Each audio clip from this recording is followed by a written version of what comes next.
Well, the plight of the Rohingya Muslims is one of the subjects we're covering today in Media Watch, and for that I'm joined by Haxi Myers-Belkin. Good to see you, Haxi. Hi. So as we heard there, the UN chief talking about a humanitarian catastrophe facing the Burmese minority group, and of course Aung San Suu Kyi has come under an awful lot of criticism over this. Today she said she won't be attending a UN meeting on the crisis next week. What kind of reaction has there been to that? I mean, the question really now is, how has Aung San Suu Kyi fallen so far from grace? I found a piece in Christian Science Monitor that's been shared very widely on social media.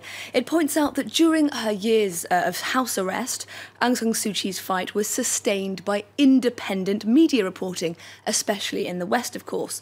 But now we read here she's turning to state media outlets in very much the same way that the country's military junta once did. The Rohingya are terrorists, aid groups are supporting terrorism, and let's not forget her claim that an iceberg of information is promoting sympathy for the terrorists' cause in global coverage. Now, she was, of course, referring there to widespread claims, it should be said, of ethnic cleansing of the Rohingya population. But fake news is playing a significant role in the way this humanitarian disaster is being portrayed. French centre-left paper Le Monde has a project called Les Décodeurs. It's essentially a quest to debunk misinformation in the news. Today they're focusing on the real provenance of some of the images that have been used to accuse Burma of atrocities. Now, these images specifically came to people's attention when they were tweeted by the Turkish Deputy Prime Minister, alongside a message urging the international community to act to protect the Rohingya. Now, the first image shows a number of bloated corpses. It's a very gory image indeed. Now, that image has in fact been around since last year. It was taken over 12 months ago. Many people are actually suggesting this image was taken of a number of victims of a riverboat accident in Burma, so certainly not from the recent conflict.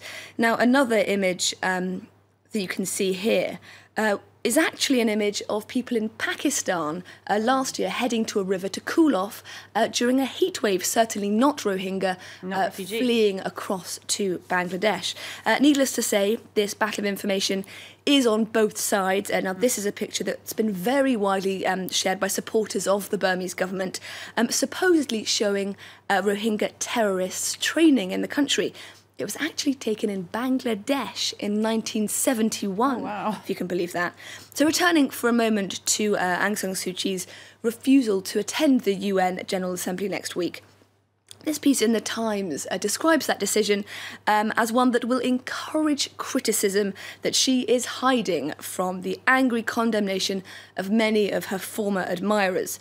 And that condemnation really is growing by the day. Ella Gandhi, who's the granddaughter of Gandhi and a former South African MP, she's the latest peace activist to write an open letter. She urges the de facto leader of Burma to use her power and influence to ensure that the government of Myanmar engages with the people of Rakhine State in a humane and compassionate manner. Okay, so as you say, a halo slipping there for Aung San Suu Kyi. Let's talk about one of our other top stories tonight, and that is, of course, that France will be hosting the Summer Olympic Games in 2024. No huge surprise, but no people huge very surprise, happy but people nonetheless. are happy, yes. Exactly. And according to polling agency IFPOP, 83% of French people think that that's excellent news. 95% say they'll be following the games on telly, with 27% saying they'll be up for watching the games in person in the stadiums. That's quite impressive. Now, of course, the major criticism of any games is that they'll simply cost too much cash. Recent games have gone over budget by an average of 50%. But speaking with Le Monde in Lima for the announcement by the International Olympics Committee today, France's sports minister is insisting that France's bid was designed first and foremost to have a positive economic impact.